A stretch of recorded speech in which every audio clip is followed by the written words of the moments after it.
and recognize that our peoples have been here since the beginning of time, and that we continue to visit, gather, and utilize these special places in the desert for our cultural survival. At the end of the quote. That's the update I wanted to provide. I really appreciate this opportunity. Thanks for holding in there to allow me to comment, and good luck with the rest of your meeting as you continue this important work. Thank you. Thank you, sir.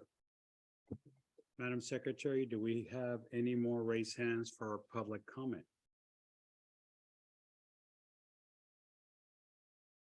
We did. Hold on just a moment.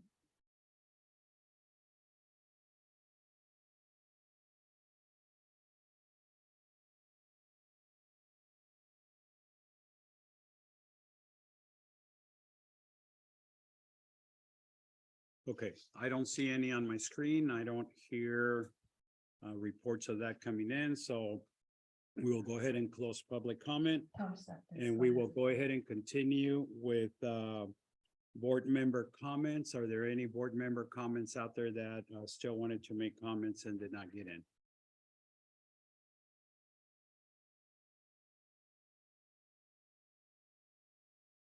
Okay, appearing to be none, we're going to go ahead and go on to agenda item number 4, special presentations. Director O'Dowd. Mr. President, because of the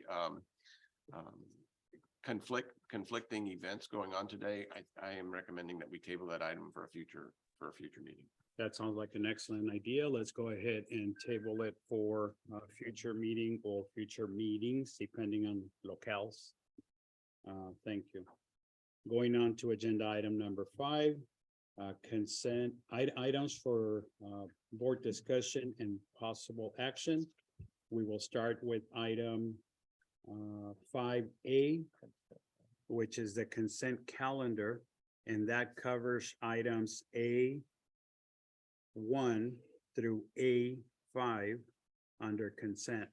Once again, this is on the consent calendar. That covers items A1 through 5, all inclusive. This time I will go ahead and open and invite directors to make any comments or discussion. Mr. Chair, if there is no comments or discussions, I'm prepared to make a motion, sir. Thank you, Director Cardenas. Directors online, any comments or discussion on this item? Okay, being none, I have a pending motion from Director Cardenas. Before we do so and look for a second, I'd like to invite any public comment on this item that might be out there. Madam Chair, do you see any public comment out there for the consent calendar? I'll second. Saltrina.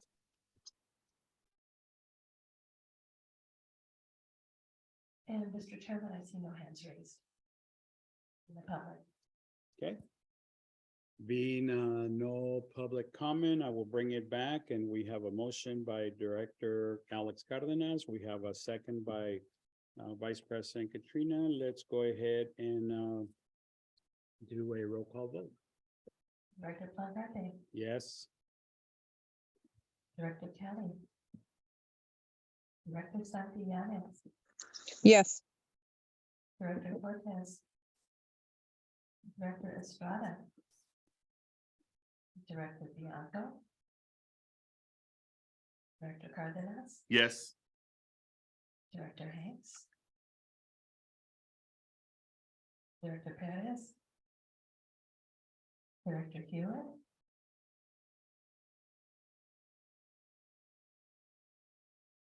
Mr. Chairman, we do have a majority. Thank you. Item passes. Going on to agenda item 5B. This is under our action discussion heading. This is for presentation and approval of the audit report for the Salton Sea Authority for fiscal year 2021. Good morning, directors. This is Shannon Ayala. Can you hear me? We do. Go ahead. Okay, great. I'm gonna share my screen. First. And Ms. Ayala, you may or may not have that capacity with some of the technology issues that we are having. So let's see what we get. There we go. Oh, you can see it? Yes, we can. Fabulous. Okay, so thank you very much for having me today. I'm here to report on the audit results for the fiscal year ending June 30, 2022. Let me see if I can click through here. We issued the basic financial statements on September 21st, 2022, and we did have an unmodified opinion on the financial statements, which is the highest level of opinion that can be received. Indicates that the financial statements and footnotes are presented fairly in all material respects and in accordance with generally accepted accounting principles. We also issued the communication to those in governance letter and the government auditing standards opinion.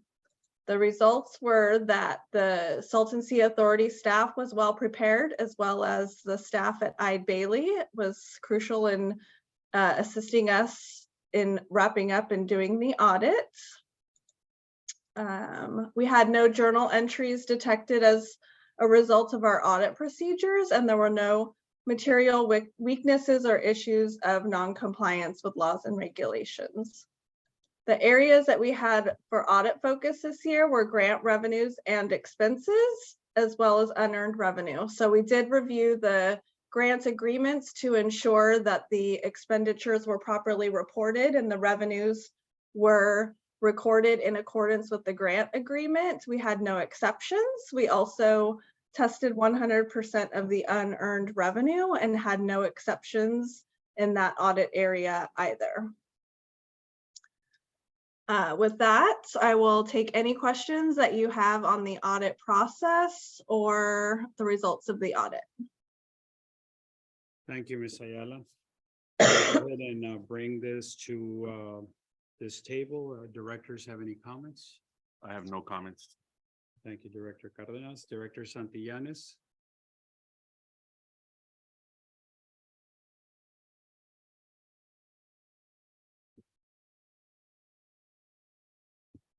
Okay, I have no comments either. I will bring that, open it for public comment now. Anybody online that would like to address this item, please raise your hand so that we may identify you and help you unmute.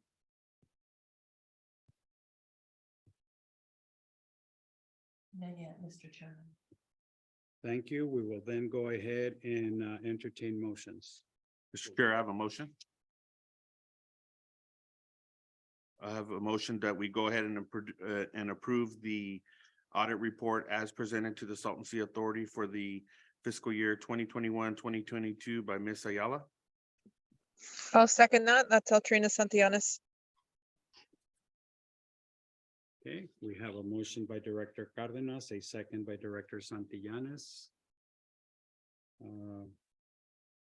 Madam Secretary, please go ahead and take a roll call. Mr. Chairman, Director Plancarte, Yes. Director Kelly, Director Santillanes, Yes. Director Cortez, Director Estrada, Director Bianco. Yes. I have removed the participants, thank you. Director Cardenas, Yes. Director Hanks, Director Perez, Director Hewitt. Mr. Chairman, it is approved. Thank you. Item passes. Going on to agenda item 5C. This is a presentation, discussion, and recommended action regarding United States Army Corps of Engineers feasibility study.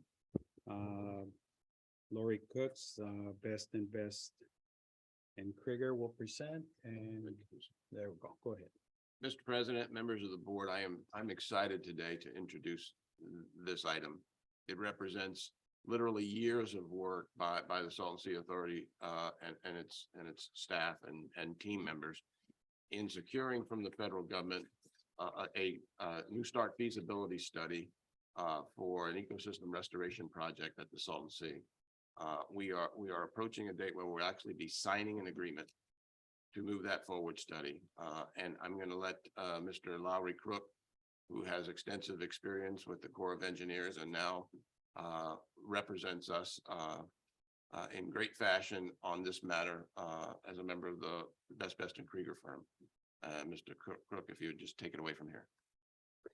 Thank you, Patrick, and nice to be here, members of the board. As Patrick mentioned, it is a rare opportunity to start a new feasibility study with the Army Corps of Engineers across the entire country. Generally, each year, the Corps is allowed by Congress to only start between 1 and 3 ecosystem restoration feasibility studies. This came about through, as Patrick said, the hard work of the authority, but also the committed support of our entire congressional delegation. And also it was prioritized as a top priority by the Los Angeles district of the Army Corps of Engineers. So we sort of align the stars here and have an opportunity. If at the end of the planning process that the Corps does, there's a viable project that is authorized by Congress and Congress approves funding. Generally, the federal government funds these projects at 65% cost of the federal government for design and construction of the project. If we can get a viable project recommended, then it's a significant federal investment that we can push for the sea. As far as the feasibility study itself, it's generally the costs are split 50-50 between the federal government and any state and local partners. We're proposing to enter into it as jointly with the Department of Water Resources as joint local sponsors. And there's a framework agreement that sets forth that commitment and roles and responsibilities for the study that we've been negotiating with the Corps of Engineers and the Department of Water Resources. They're proposing to hold a signing ceremony next Friday, December 16th, if all parties are ready to approve the agreement. Once the agreement is signed, it kicks off a planning process with the Corps of Engineers that generally is 3 years and costs $3 million. And as I said, is split 50-50 between the Corps and the local sponsors. Department of Water Resources has indicated that most of their contribution to the 50% local, state and local cost share will be through work in kind that they provide, and a small amount, initial amount, will be through cash payment to the Corps to get things started. That will kick off a process that is a combination of an engineering planning process and a NEPA process of scoping and analyzing the environmental impacts of a project, and those sort of proceed in tandem together. And if you turn to page 63 of your packet, if you have it in front of you, there's a simple chart that kind of shows the phases of that planning process. But basically, we expect in the new year to start a public scoping process where the three parties and the public propose and agree on a scope of different alternatives that are going to be analyzed. After that scoping process and the scoping decision, then move forward to compare the various array of alternatives and start to whittle it down based on cost, benefit to the environment, public support, and viability. That leads to a decision point where all sides will try to agree on what's called a tentatively selected plan. And once there's concurrence on what the tentatively selected plan is, then you've got one of the alternatives that then the engineering and the assessment under NEPA goes forward in more detail. At the end of that process, there's a decision point called an agency decision milestone. And that's where all the parties agree that this is going to be, this alternative is going to be our recommendation. And at that point, it moves forward and it receives an economic analysis, cost benefit analysis, environmental analysis, and higher level reviews with the Corps of Engineers. At the end of that, that is circulated for the public and various other agencies to review and comment on. And the ultimate end of this is that there is a recommendation by the Chief of Engineers of the Army to the Congress for a project to go forward. And then you move forward to try to get congressional authorization to construct the project. So generally the length of that process is 3 years and the cost is $3 million. For large and complex projects, the Corps or the Army will generally authorize a longer time period and a larger budget. We are planning with the Corps and Department of Water Resources at the end of the public scoping process to sit down and look and see what a proper budget and time frame is for completing the study, whether it can be in 3 years at $3 million or potentially a longer process that with a greater investment since it's a large project.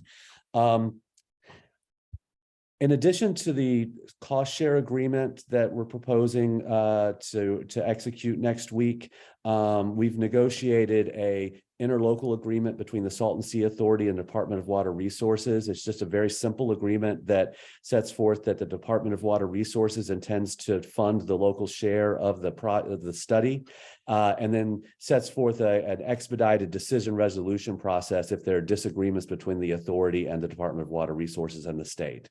So with that, I'll wrap up and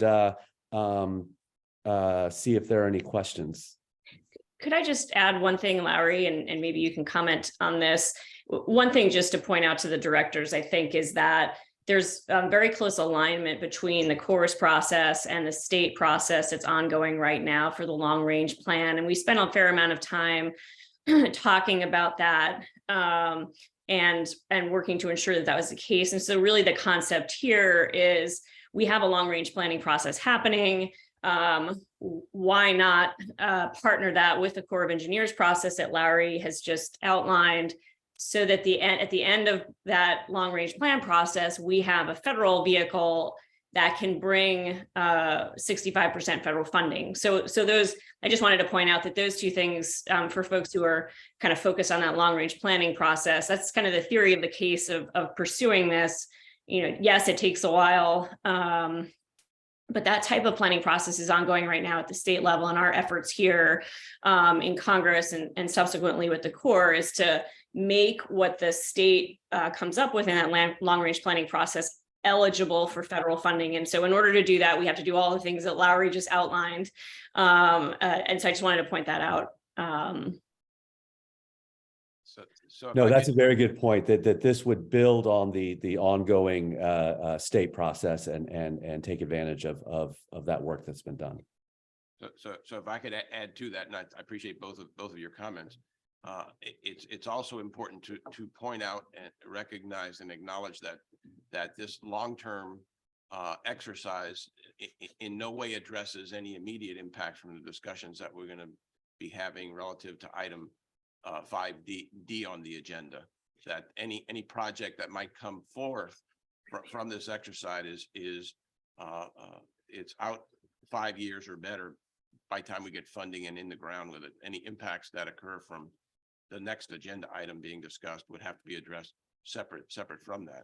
I also when the project was first authorized, it contemplated that the baseline project would be the perimeter lake, which was developed by the Salton Sea Authority. But over the course of the last couple of years, the state has been working on its long range planning effort and working together with the state, the authority, and the state agreed that the baseline project that will be evaluated for ecosystem restoration will be the state's long range plan that I believe that they're going to be issuing a draft of shortly. The feasibility study process, though, considers a wide range of alternatives for ecosystem restoration. And while the state's long-range plan will be the foundational document for that, the public process, the technical analysis, the resources available will all inform the ultimate long-range project that will be recommended to the highest levels of the Corps and ultimately to Congress. Thank you, Director O'Donnell. So with that, I'd like to bring it back to directors for any comments, questions that we may have. Just a couple comments, if I may, Mr. Chair. I do want to thank all those that are involved in making this agreement happen, or at least bringing it for consideration, especially when it comes to the engagement of the Corps. And I just want to provide somewhat of a contrast in terms of these agreements and how important that these agreements are done without haste.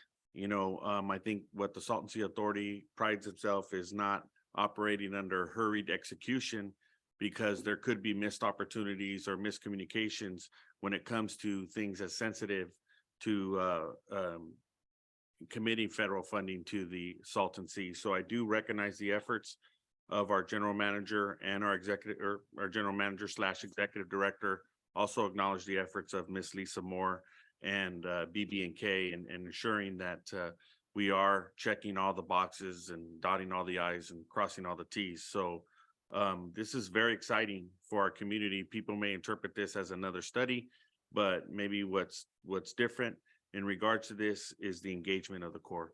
So I cannot tell you how much I appreciate this opportunity, and looking forward to a possible ceremony involving the signing of these agreements and further details. So when it's appropriate, Mr. Chair, I'm prepared to make a pretty lengthy motion. And so I just want to prepare SSA staff in advance for this motion that I'm prepared to make. Excellent. The good thing is that the meeting is being recorded, so if they miss something, they can always go back and catch the appropriate wording. Any additional director comments online?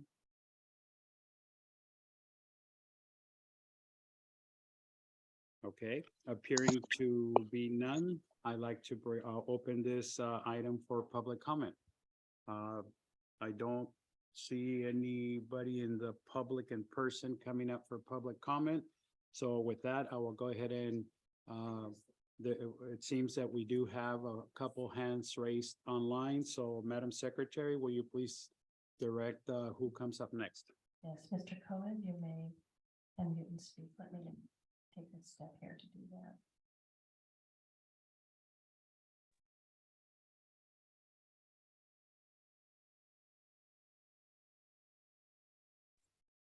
Mr. Cohen? Thanks. Just checking you can hear me. Yes. Yes, we can. Go ahead. Thanks very much for the opportunity to speak. I'm very excited about this feasibility study and opportunities for significant federal funding to move forward on Salton Sea projects. Just a question, I believe Mr. Crooks said something about at the end of the scoping period or somewhere around then that the authority and presumably DWR will meet with the Army Corps to determine, I guess, the scale and length of the planning process. And given the potential scale of the Salton Sea project, I'm wondering if we can get any more information about how the Corps has extended previous planning processes for projects that may be comparable in scale to the Salton Sea project, and if so, what that timing or schedule might look like. Thank you.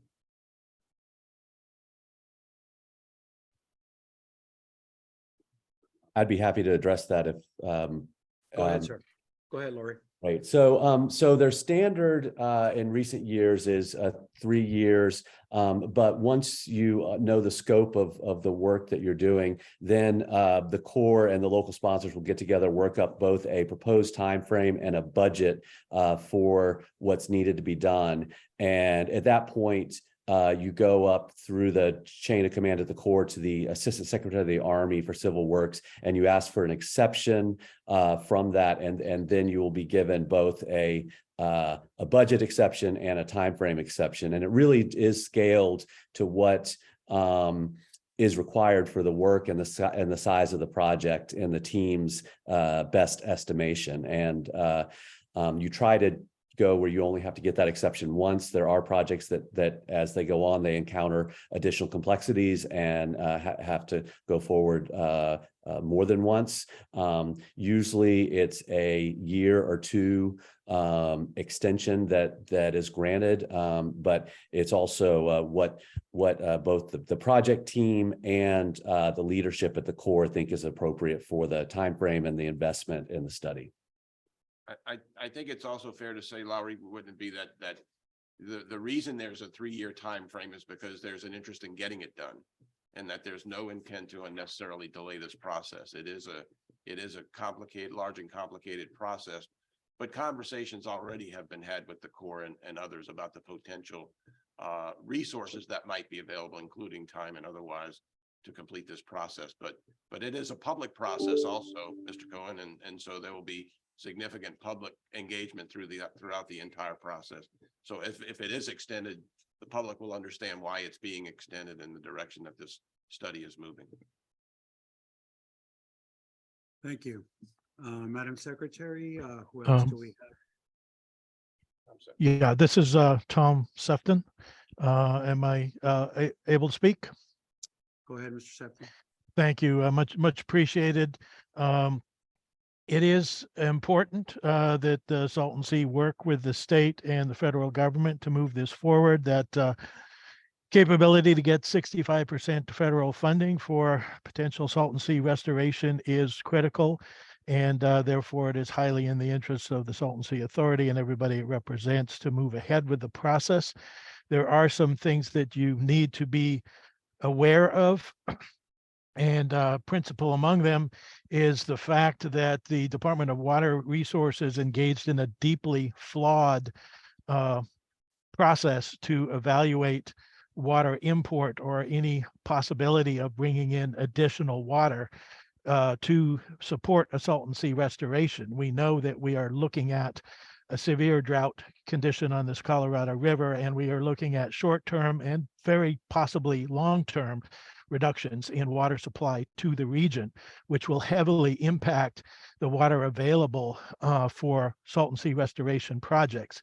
You should also be aware that the state's long-range planning process that I have engaged in on the committee is not rating the perimeter lake at this point as the #1 choice in the alternatives.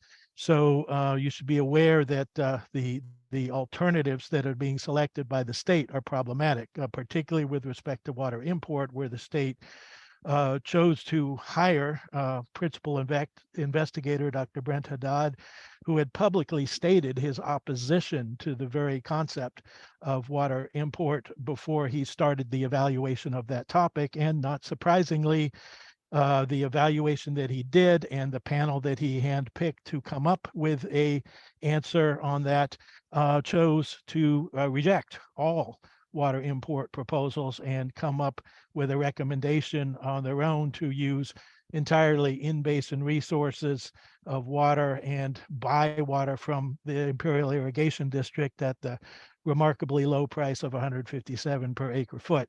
So you need to understand that there has been a flawed process to evaluate the possibility of bringing in additional water resources to support the long-term Salton Sea restoration. And during the scoping process, it is important that there be an opportunity to look at that possibility, because we do not have enough water in this basin in the long term to support a genuine restoration of the Salton Sea. There needs to be a genuine and open-minded evaluation of water import, and for that matter, of the perimeter lake. And that should be addressed in the scoping process with the Army Corps of Engineers, and all reasonable possibilities should be on the table so that you do not narrow the alternatives to those that do not have enough water supply to even work. Thank you for the opportunity to comment. Thank you, Mr. Septon. Madam Secretary, anybody else online? Or no more hands raised. Okay, thank you. With that in mind, then we'll go ahead and bring it back to this body, and will entertain any lengthy motions if I have been forewarned. Okay, Mr. Chair, I do have a lengthy motion and I am grateful that this is being recorded. My motion is, I move to authorize the executive director / general manager to execute a feasibility cost share agreement with the U.S. Department of Army and the California Department of Water Resources and a local agreement with the Department of Water Resources for the Imperial Streams, Salton Sea, and tributaries feasibility study to recommend a solution to restore the Salton Sea and tributaries and protect public health and safety in the region. That is my motion. It is lengthy. And I just want to confirm with staff that they were able to capture that motion. Can you repeat that once more, please, so that I can grasp it? That's gonna be tough. I just came on about 2 minutes ago, so please repeat that if you don't mind. All right, good Director. morning. This is Altrina Santianes. I second that motion. Okay, so I know that's a second, but I believe there's a request, Mr. Chair, and I'll be open to repeating that now that we're in discussion, sir. This is a very important foundational item, so let's go ahead and repeat just to make sure that that we have it right. Yes, sir. My motion is, I move to authorize the executive director / general manager to execute a feasibility cost share agreement with the U.S. Department of the Army and the California Department of Water Resources and a local agreement with the Department of Water Service, excuse me. I'll start from the end. Let me start again. I apologize. I move to authorize the executive director / general manager to execute a feasibility cost share agreement with the U.S. Department of Army and the California Department of Water Resources and a local agreement with the Department of Water Resources for the Imperial Streams, Salton Sea, and tributaries feasibility study to recommend a solution to restore the Salton Sea and tributaries and protect public health and safety in the region. That is my motion, Mr. Chair. What a memory. Director Cardenas, any questions? Since we have a motion in a second. Believe it was. I'm sorry, Director Perez, my mistake. No, I can appreciate the motion. And I'll save my remarks, I guess, for the next item on the agenda. Thank you, Director Perez. It might be helpful, Mr. President, just to explain that the reference to the imperial streams, et cetera, is all legislative language. It extends back to how this was approved by Congress. So it does come across as a bit confusing, but it's necessary in order to tie it back to the authorizing legislation. And it might be worthy, but it's wordy, but it's definitely clarifying and very pinpoint. So with that, we have a motion. We have a second. Madam Secretary, will you go ahead and take a roll call vote, please? Yes, sir. And in answer to Director Cardenas's question, don't lose that piece of paper. I'll come by and take a photo of it. Thank you. So Director Fontarte, Yes. Director Kelly, Director Santillanes, Yes. Director Cortez, Director Estrada, Director Bianco, Yes. Director Cardenas, Yes. Director Hanks, Director Perez, Yes. Director unanimous, Mr. Chairman. Thank you, Madam Secretary. Well, what an exciting opportunity to get this started. I look forward to embarking in this great project. And these are very, very lengthy projects, and everything starts with, I think, with a watershed moment. And this is, to me, I see this as one of those great opportunities. Thank you all. Going on to agenda item number 5D, discussion and board direction regarding commitment to support Salton Sea management related to the water conservation in the lower Colorado River Basin. Federal and state representatives have been invited. I don't believe that I've recognized anybody online, but with that, Director O'Dowd, Yeah, and if I may, Mr. Chair, may I make an additional inquiry? go ahead, sir. I just wanted to inquire, I believe you touched on it, but I just wanted to reaffirm if there is any representative from CNRA on this call regarding this item. Can I canvass for that, please? If there's anybody from CNRA, please raise your hand or hit star nine, pound nine, star nine, so that we know you're online and you can be acknowledged and unmuted. See Yvonne.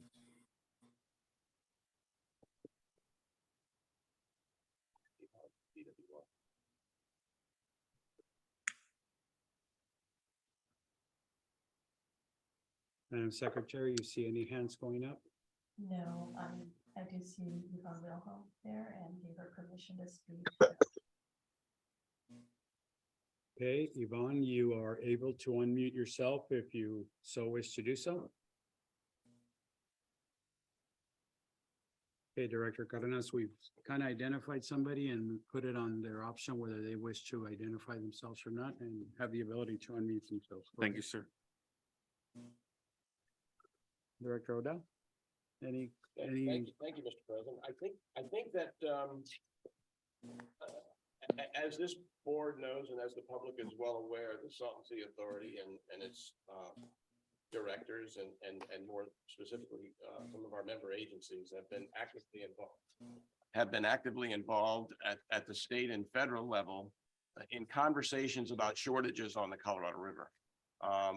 We've had several meetings with state and federal representatives outlining the status and the progress that they were making, and had some reasonable expectation that we were going to be informed as this matter moved forward, and agreements were reached. We were notified last week that there was an agreement specific to this, and that it was ostensibly already agreed to. And so because of our lack of intimate familiarity with the agreement, we did invite representatives from the state and federal government to join us, to receive questions and to allow us to help them realize the success of this important work.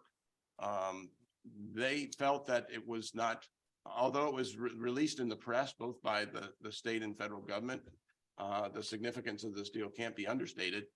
They didn't feel that it was time to have the conversation about it at our board meeting today.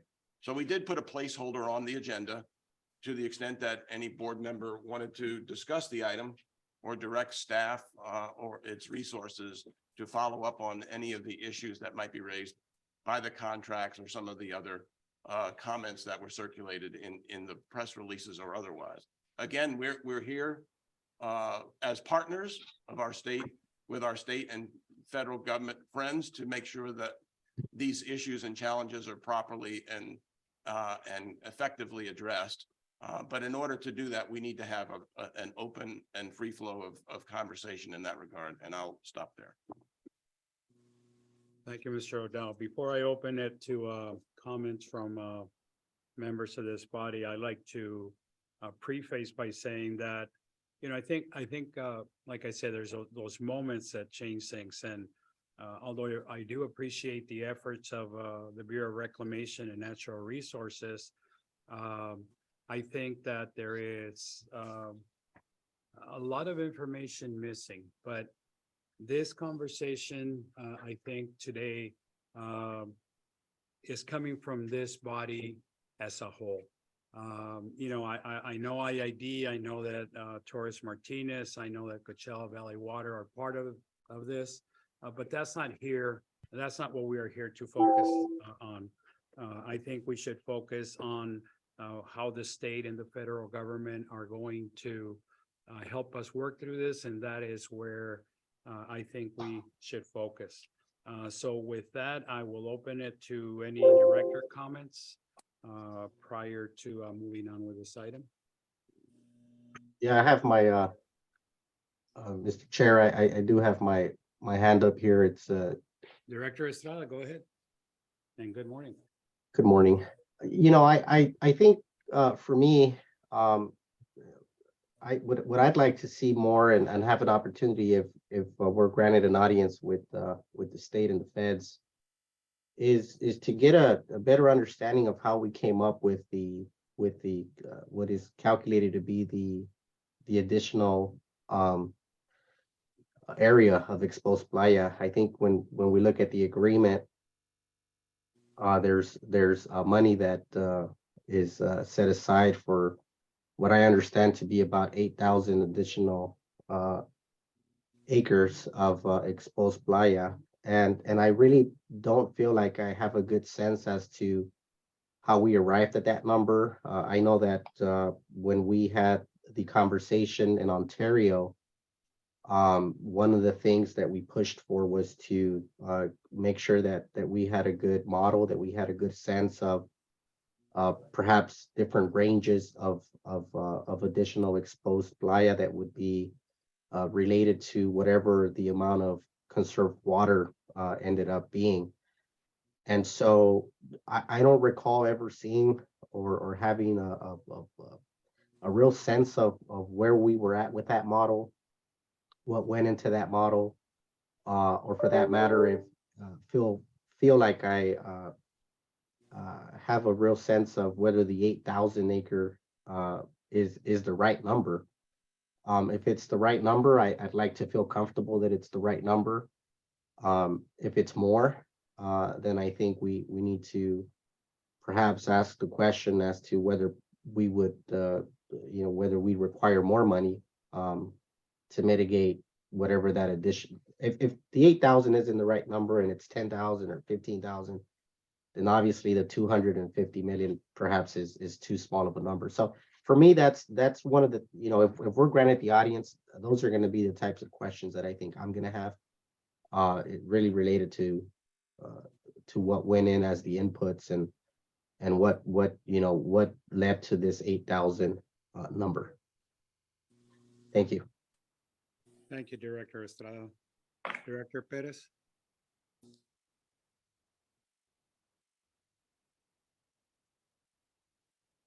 Can you hear me? We do hear you. All right, great, thank you.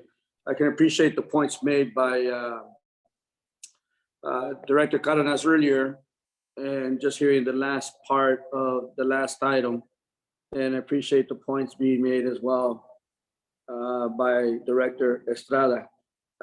With that said, not too long ago, probably about a year, I think it was Director Kelly who brought this up.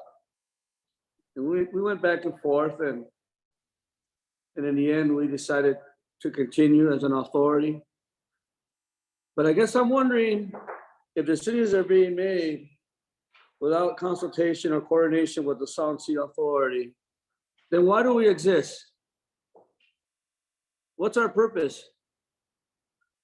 I happily authored and worked with our locals, as well as the state of California, on AB 71 to ensure that ultimately the Salton Sea Authority would have a role as a true partner, would be involved in negotiations or in these type of discussions, and not just informed. And to be consulted.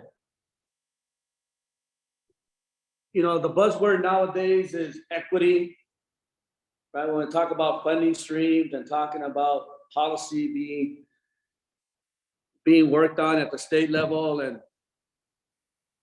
and the fact that folks want to work now, and the governor, including agencies and departments, want to work in underserved areas. Well, how underserved do we need to be in the Eastern Coachella Valley? How much more underserved do we need to be in order for us to receive our fair share and to finally have a seat at the table and have the respect that our communities deserve, as the Salton Sea Authority deserves? Where's the equity in that? I appreciate the fact that there was some consultation with Torres Martinez. With all due respect, I love Torres Martinez and IID and CVWD, but we're talking about the authority as a whole. And so, you know, not too long ago, we had a discussion with Secretary Crowfoot, and we talked about process, and it seems to me like, and Secretary Crowfoot has gone out of his way to be as helpful as possible. But all of a sudden, decisions were made and a press release went out, and I read about all this, what's going on through a press release.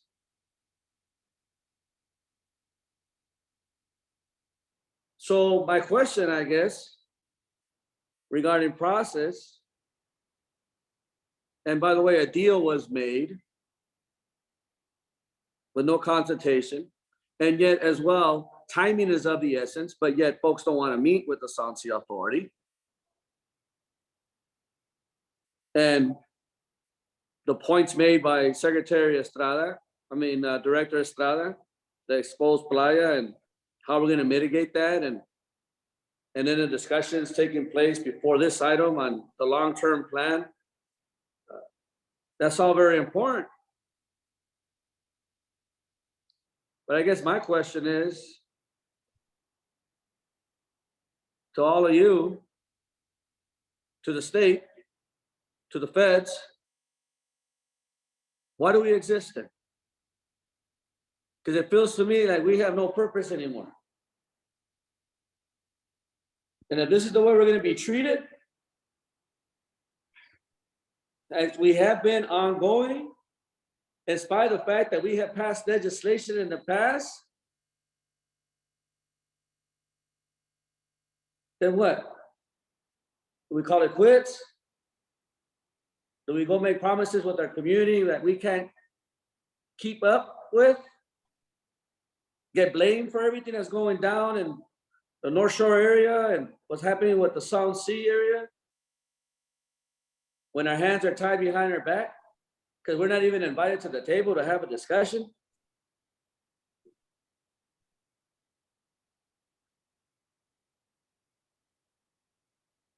Where's the equity in that? So I don't have any recommendation other than the fact that we have to work on this process, and maybe we need to go up to Sacramento and have this frank conversation with folks. But if this continues, we're just turning our wheels here and going nowhere. Those are my comments. Thank you, Director Perez.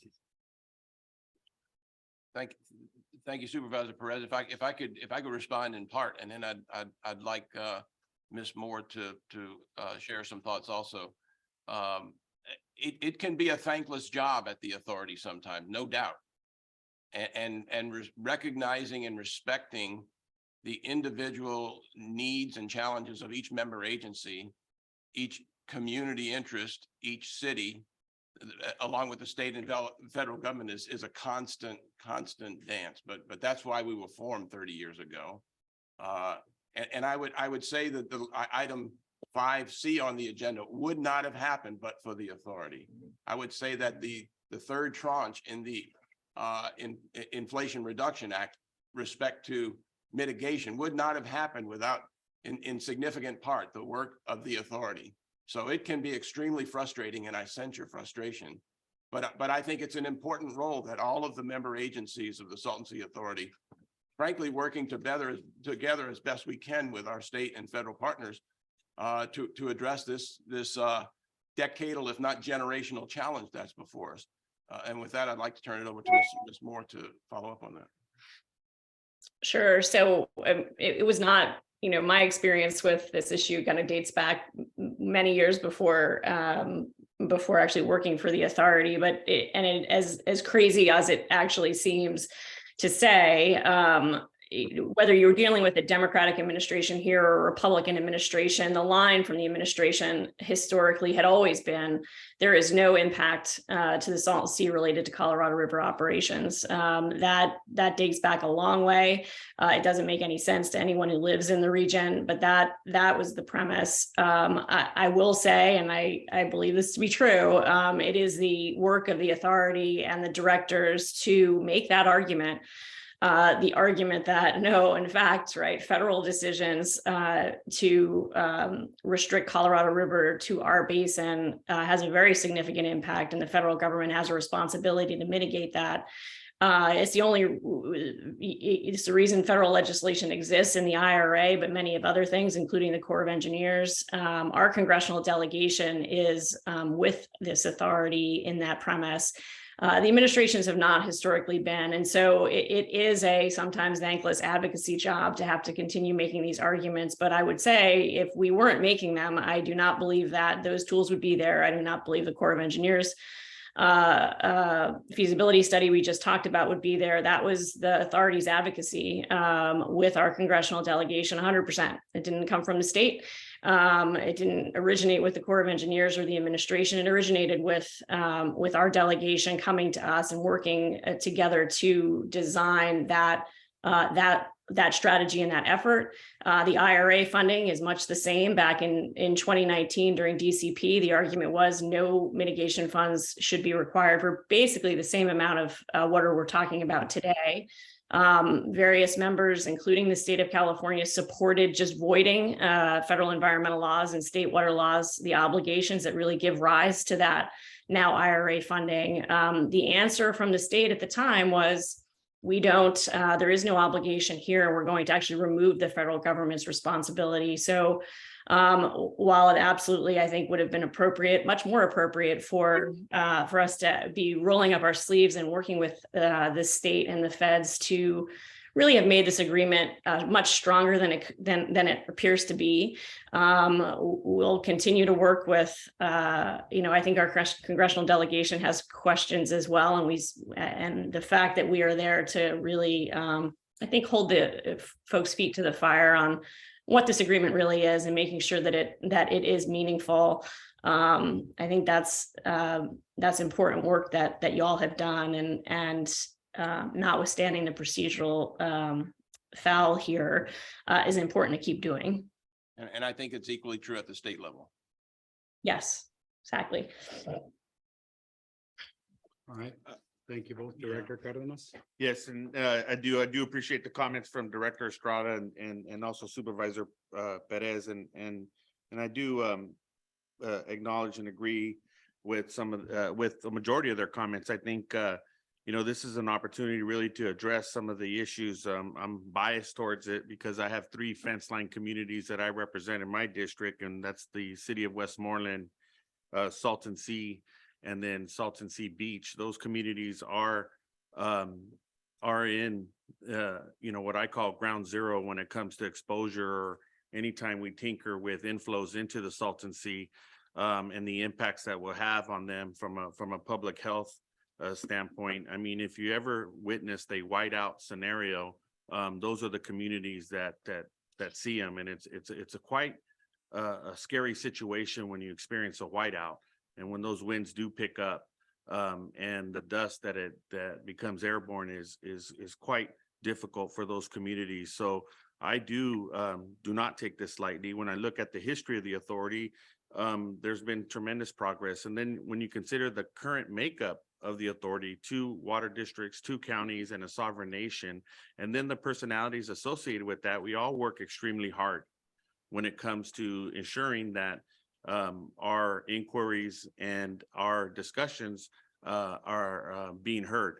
And so I do acknowledge all the efforts that are being made here, but I think we fell short when it comes to this. Now, it could present a gateway, and it could prevent or create other opportunities down the road. But when it comes to the Salton Sea, me personally, I do not operate under a veil of ambiguity and vagueness or filling in the blanks later. That's not how I'm going to operate. There needs to be certainty. The confusion needs to be mitigated, And the way I'm reading the agreement and the way I've been briefed on the agreement, there is ambiguity. So I have a very specific ask to our general manager / executive director and this board. And that specific ask is related to the language that's in the agreement. In the language, and maybe Ms. Moore can attest to this further, but my ask is specific. I want us to make a direct inquiry into the Department of Interior and BOR as to the confusion in their language. When they mention that the funding is contingent on appropriations or allotment of funds under the covenant of the IRA, I need to know what that language means. My understanding is that the funding is not subject to congressional action. If that is true, then why is there language, what I call confusing language, that says that it's contingent on appropriations or allotment of funds? So I'm asking our general manager / executive director that we make a specific inquiry into DOI and BOR and ask them why that language is included in that agreement. The second inquiry is in relations to up to. It's in the language that it states up to 250 million. Now, that can be viewed as standard language and can be viewed as standard comments that are made in these agreements. But when someone makes a reference to up to, it means that it's tethered to a very specific timeline. And we know how timelines work when it comes to the Salton Sea. They don't work. So I'm also asking our general manager / executive director that we do follow up with DOI and BOR and get some understanding if specific timelines are associated with the up to language. The last comment is in relations or actions, and piggybacking on Director Estrada's comments, is in regards to the 6,000 to 8,000 acres that are going to be impacted potentially.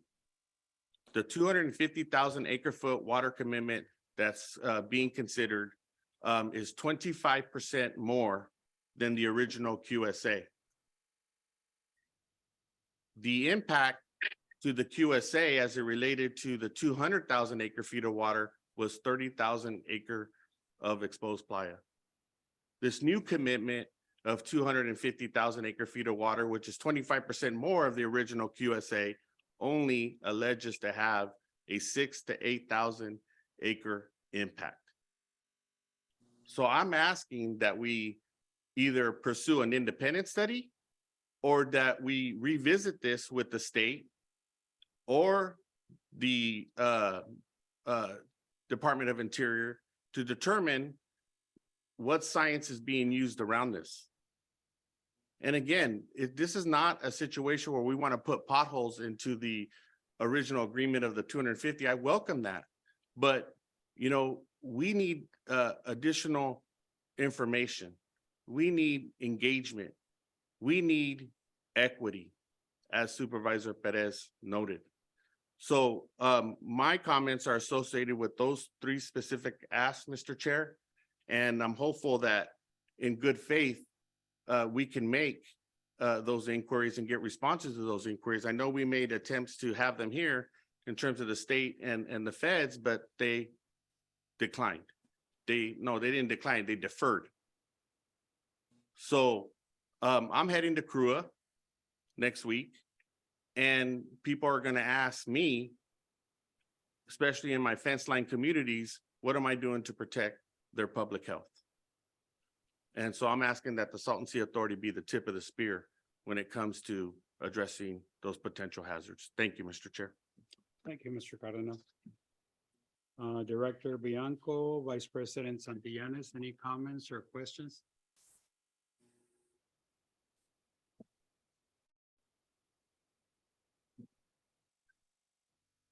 I have no questions at this time. Thank you, Vice President Santillanes. Yeah, I have no questions. Thank you for asking. Thank you, Director. I will go ahead and open this to public comment. We'll start with those in the room. Mr. Eric Reyes, did you still wish to speak on this item? I really took to heart what your member Manuel Perez said about what is the existence of the Salton Sea Authority then, because we look to these agencies to not so much protect our communities, but to be the voice as well for our communities. We as EJ advocates spoke out fiercely, we believe, against the IID, and we took some heat back even from the state. Los amigos de comunidad from us, Comité Cívico, who are currently meeting with state representatives on it. So I was disappointed they were able to meet with them, but they weren't able to meet with you here today regarding this very issue. Because it's obviously important to us on many levels. But you still are moving forward as an authority. And I implore you and I express my deepest thoughts that you need to come out strong. You need to say we need to have that health analysis, what that playa is going to do. And obviously we stated it was not enough money. There's so much money that was available for the Salton Sea already, yet this is what they give to us. It was a slap in the face to us as people who are already facing health issues, already facing a receding playa that will continue to recede now at a faster rate. And it's not enough compensation. It's not enough mitigation. We're already 10 years behind. I was worked for United Farm Workers on the original transfer with the IID and San Diego County Water Authority. And we're way behind those plans that were agreed to at the time. And the state has continued to neglect its responsibilities and the federal level as well. Thank you. Thank you, Mr. Reyes. Do we have any public comment from those attending via Zoom? Yes. This is Tom Sefton. Can you hear me? Go ahead, Mr. Septon. Thank you. I was to follow up on the very appropriate comments from Director Estrada, and that has been echoed by others.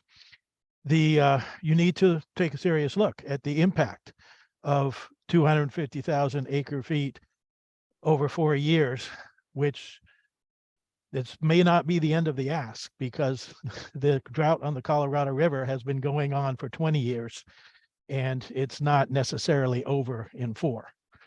And if it's not over in 4 and that continues, it's going to be very dramatic. But even just the 4 years, if you take that 250,000 acre feet reduction in inflow to the region, and you use the same assumptions that Tina Shields put forward as far as the amount that would be fallowing and the amount that would be on-farm conservation, and when I put her assumptions into a Salton Sea hydrology model based on the Bureau of Reclamation Salton Sea accounting model, I get a 4-year additional playa exposure over and above what's going to happen due to the QSA.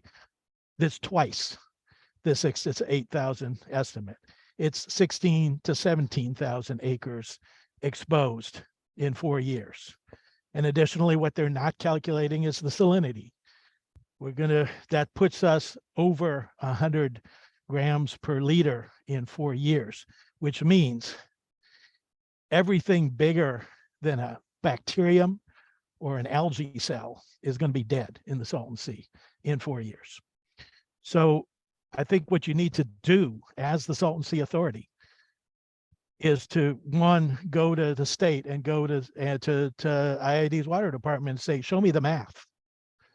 Because they've come up with numbers and they have not shown us how those numbers were arrived at. So show the math to see if that's the real amount of impact, because when I run the numbers, I get twice the impact. So you really need to look at it. And if the impact is going to continue beyond 4 years, it is going to be devastating over time. And you need to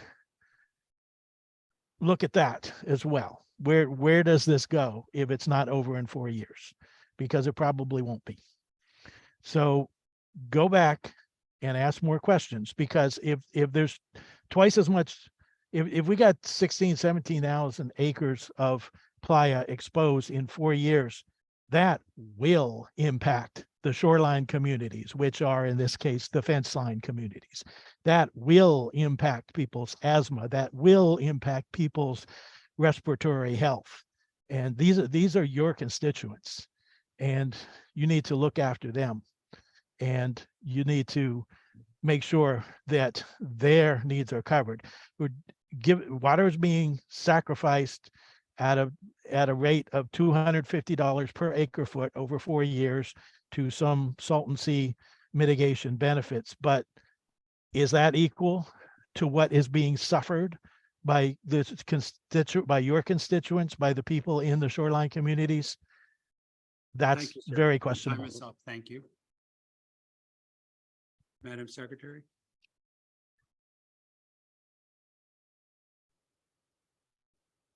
Mr. Alan Boyce.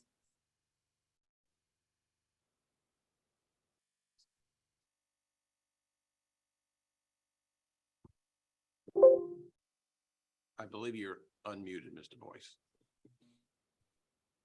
Oh, thank you very much. I appreciate the chance to speak here. So it's a little disappointing that you guys weren't consulted. And if you were, maybe these math questions could have been sorted out. But the Bureau is talking about the necessity to cut 3 million acre feet, maybe more per year out of the lower Colorado.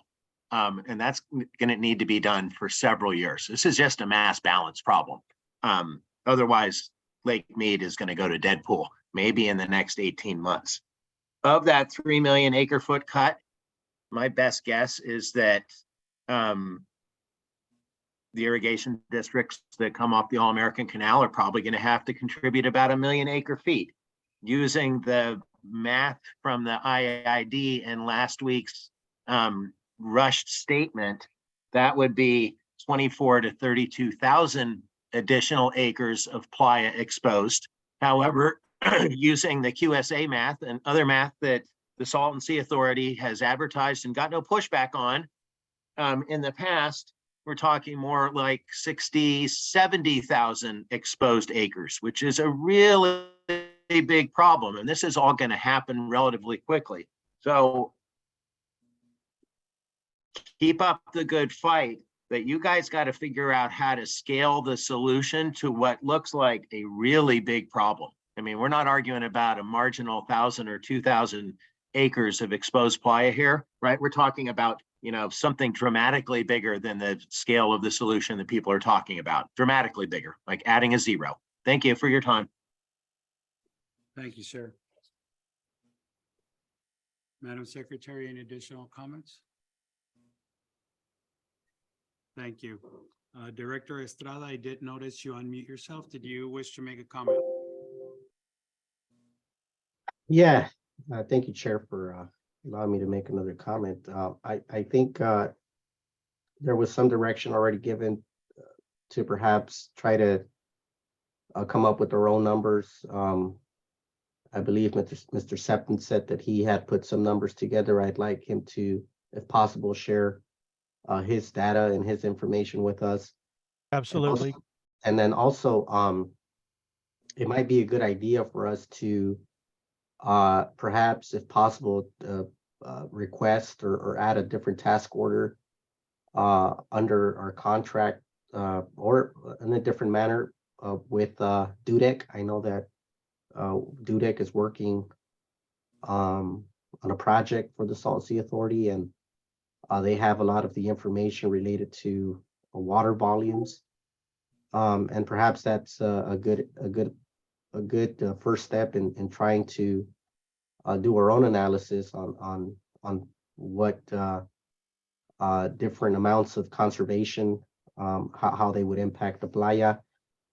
I believe that the proposals for the conservation are up to a particular volume. So there's a final accounting at the end of the year to really get a sense of how much real conservation took place. So, I don't know if that's tied to the comment that Director Cardenas mentioned, which is up to, the language related to up to 250 million.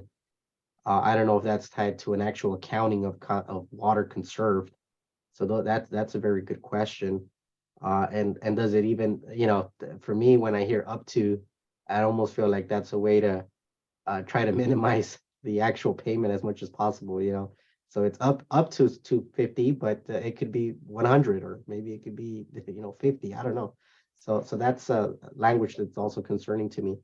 But I do think that it's important for us, and I'll emphasize, to look at the math, to feel comfortable with the number as it relates to the impact to the additional playa that would be exposed. And as I mentioned, I'm not saying that it's not 8,000.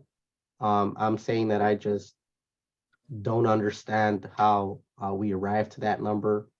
And I think those are the types of things that if we would have been a little bit more involved, we would have maybe felt a little bit more comfortable, or maybe not felt comfortable and pushed for something that made us feel more comfortable. So just, I think it's important for us to really look at that, at the math. And so that's something that I'm going to continue to push for.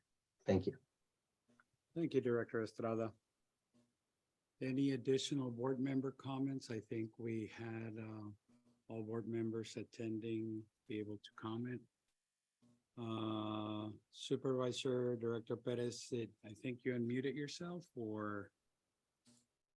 Yeah, I'm just wondering what type of action are we going to be taking here? There's a lot of good ideas. Wondering if there's a way in which we can kind of put them together here. I agree, sir. So, as I publicly stated at my Board of Supervisors with this agency before, and before the IID, before they took a vote, which just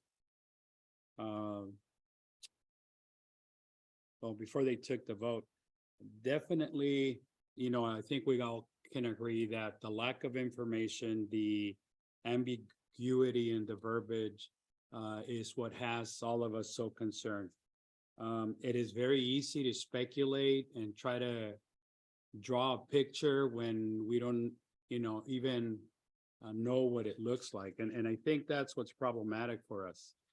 I know that we are all very concerned with what we are tasked, not just through this agency, but through our independent agencies as well. And that's why we formed this organization, about the increased exposure and worsening health issues and water quality. This morning, I was reading a study that was released by Dr. David Lowe from UC Riverside. It is entitled "Salton Sea Dust Triggers Lung Inflammation." And now they have actually proven that it does that. And here we are talking about more exposed playa, but we really can't quantify it, right? Who checks the checkers? And that's one of the big responsibilities of this organization. We don't know who conducted the assessment. We don't know if it's been peer reviewed. We don't know what input data was used and if it all was used. But I do think that both the Fed and the state have a responsibility to provide us with that information, so that if we understand it better and their numbers check out, it's much easier to have us as allies than to have us scratching our head wondering what they are doing. Especially when, like you were saying, Supervisor Estrada, equity is such a buzzword now that I don't think I've gone a day in my life over the last 2 years without hearing it mentioned once or twice. But there's a big difference between saying it and actually doing it. And I think that that's where we're falling very short. I think that we would be better served, and so both would they, if we perhaps continued this this item till our next meeting, thoroughly provide them ample time to provide this information. And I mean, have our invitation go out tomorrow so that, or today, so that they have plenty of time to schedule. And we should forward all these questions that came up today. And invite them to make those available to us way beforehand, so that we can work on it and better understand some of the information. And, you know, perhaps together we can understand where they are coming from and where they got those numbers. I don't think anybody does right now, but they can certainly help us. And I think we owe them not to treat them the way they've been treating us with a 3-hour notice, but let's go ahead and give them a 30-day notice. And I think should go a long way towards giving them ample opportunity to do so. And so with that, I'd like to ask that we continue this item to our next meeting, and that an invitation go out to the organizations either this afternoon or tomorrow, letting them know of the date and as many questions as we can pre-prime them with so that they have that information available.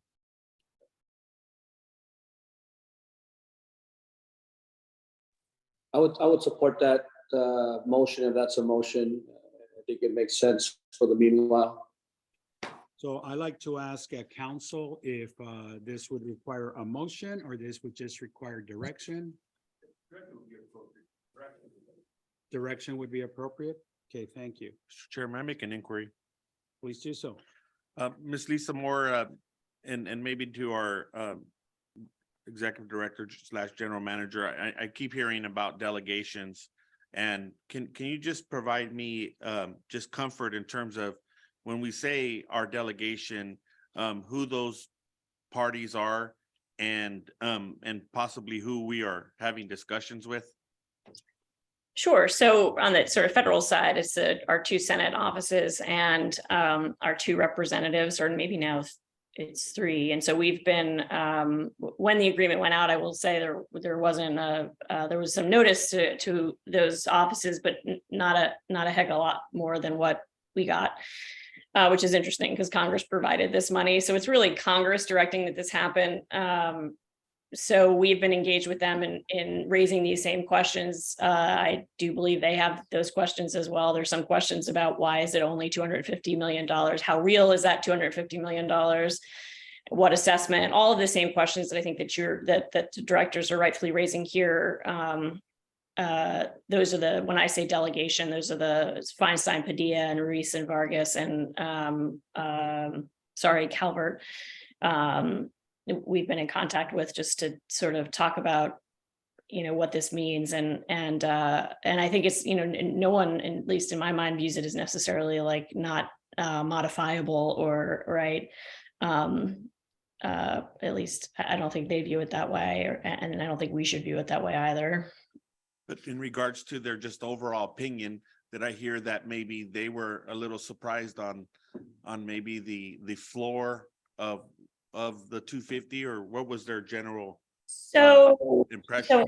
Yep. And so, well, when this is what I plan to say in my report. But so when you look at the agreement and you have it's divided into 2 sections. One is a $22 million commitment that seems more or less assured toward the tribe and to the SSMP work.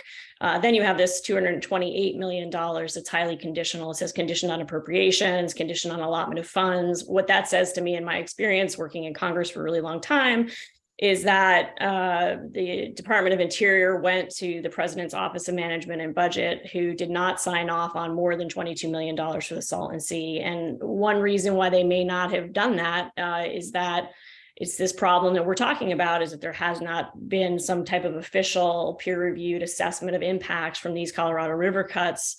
OMB will look at what Interior plans to do with big dollars like that, and they will they'll cut it back if they don't think it's well thought out or whatever. And so these 2 things interacted here to kind of cause us a problem. When they say appropriations, at least from the Republican member of our delegation that we spoke to, right? The House will be controlled by Republicans. The idea that we've provided about $12 billion to the Department of Interior over the last 2 years, and that there's not enough money that we should have to go to the appropriations process. I think that's just not realistic. And I think Congress kind of says, well, what do you mean, right? We gave you Interior $12 billion in the last year and a half. So find it.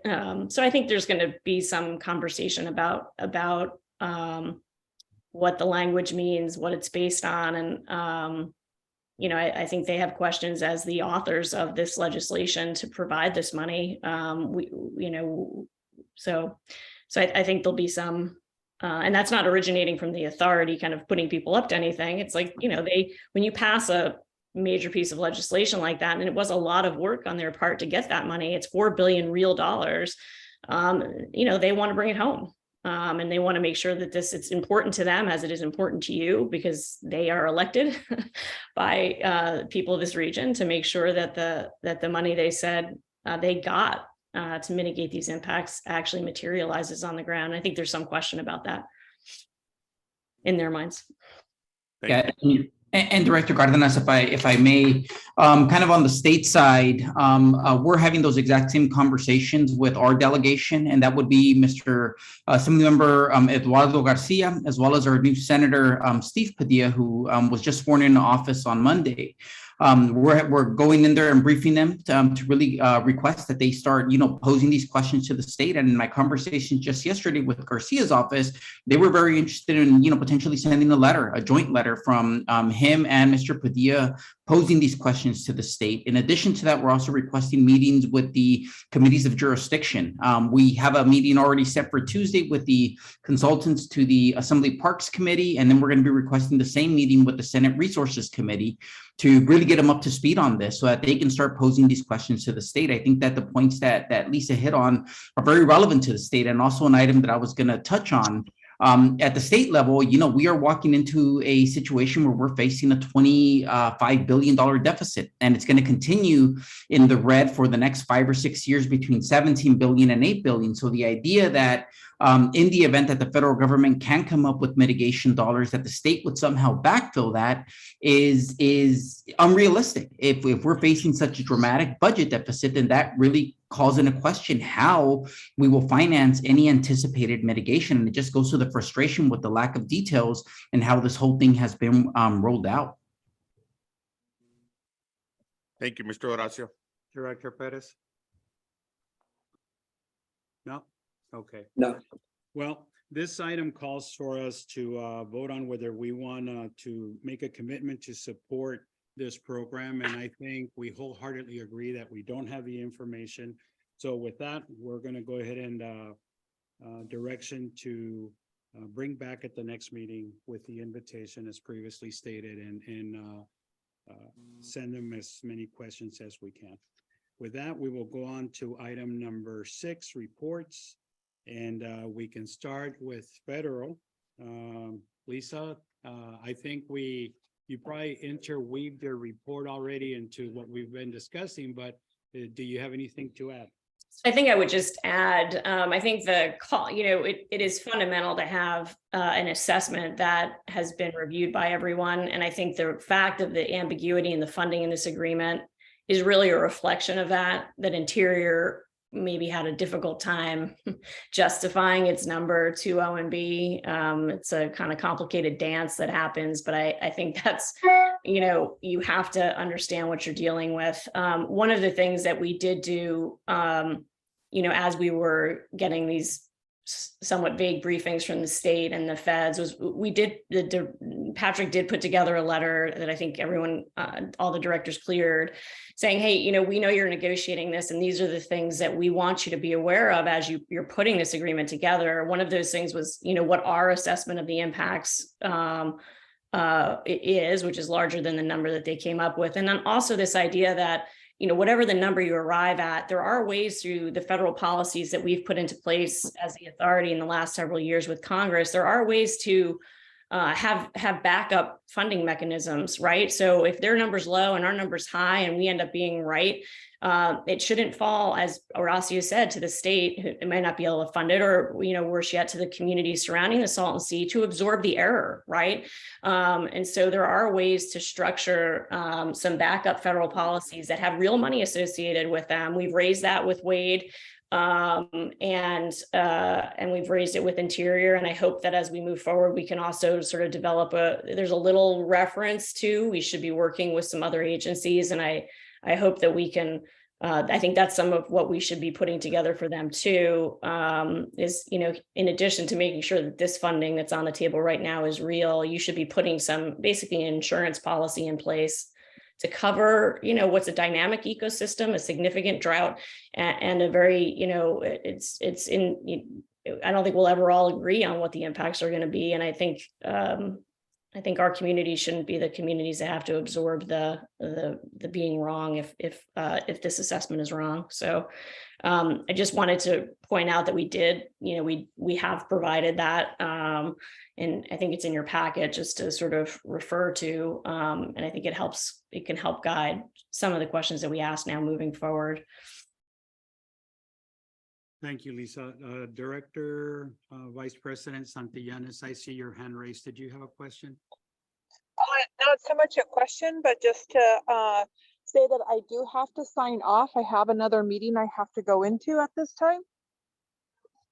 Thank you. I appreciate your effort in participating. I know that you were double booked, and thank you very much. If I don't talk to you between all of us, talk to you between now and the end of the year. Have a very Merry Christmas and a safe and Happy New Year.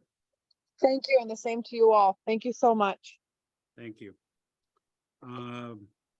Going on to agenda item 5A2, report from the U.S. Bureau of Reclamation, and I think we don't have representation. Going on to state reports, we'll go ahead and take the advocacy report. Mr. Horacio Gonzalez.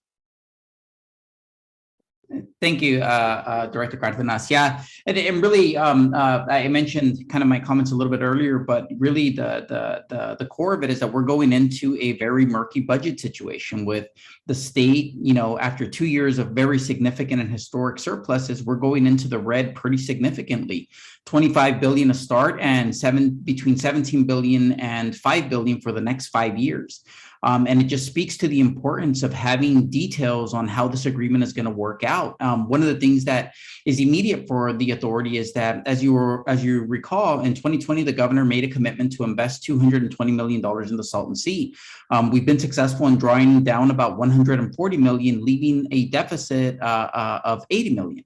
Will the governor include that 80 million as he promised in the budget that he releases in January? It's unclear given where the state's finances are right now. And that certainly will speak to, again, their ability to finance any additional mitigation under this new agreement that's being discussed without our input. It's something that we'll continue to monitor, but that's, that definitely kind of sums up where we're going into right now. And as I mentioned, I'm requesting meetings with the various offices to get them up to speed, but it's going to be something that we're going to have to continue to monitor very closely as it's a dynamic situation and evolving. Okay, thank you, Mr. Gonzalez.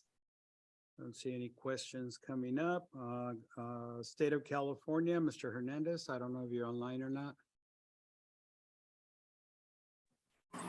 Yes, I'm here. I'm not sure if you're able to see me now.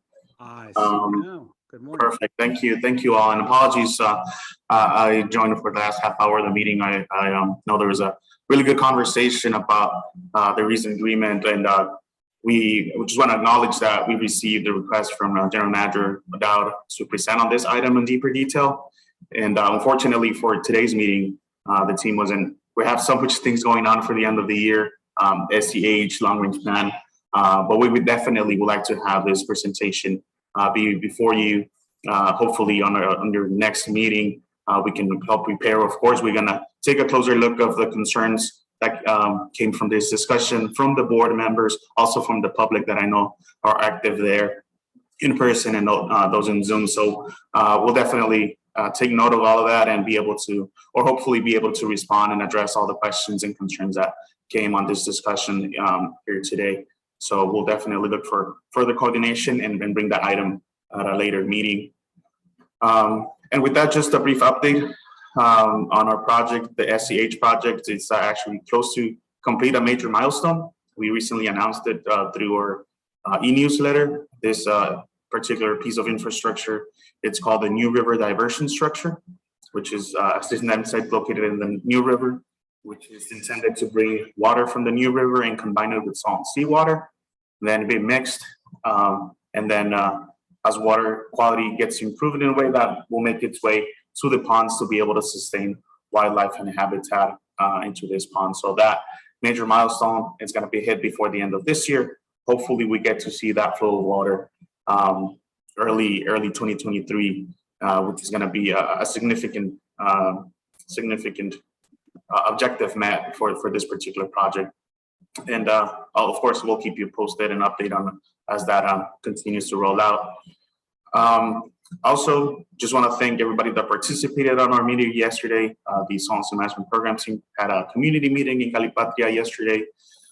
Thank you for those that participated in person and also remotely. We had a real robust conversation about not only projects, not only the long-range plan, but also the concerns from our community. A good percentage of our team was there in person.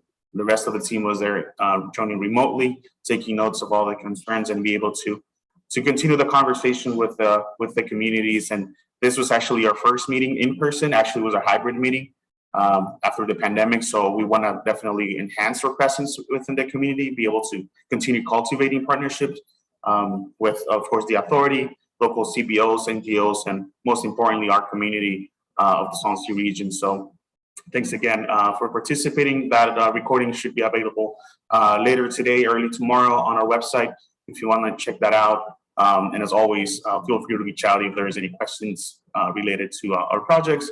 And also, again, reiterate the importance of us or our presence for our next meeting to talk more about that.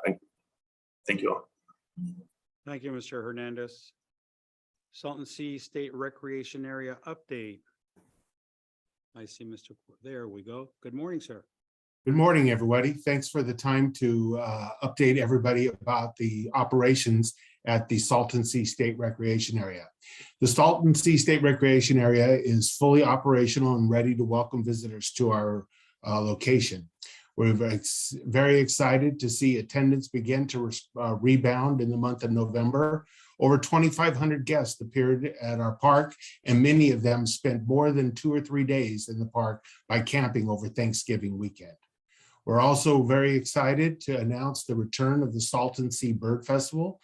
The Sea and Desert Interpretive Association, in partnership with Sunny Bono National Wildlife Refuge and the Salton Sea State Recreation Team, will once again be hosting our Salton Sea Bird Festival on Saturday, January the 14th.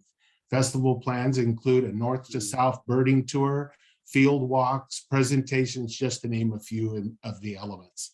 I invite you to join us for this fun-filled day of birding.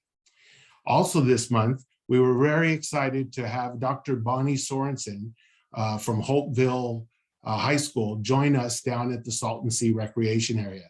During their visit, she brought a group of high school students that came down and discussed the history of the sea, its ecology, and discussed some of the current issues associated with this area.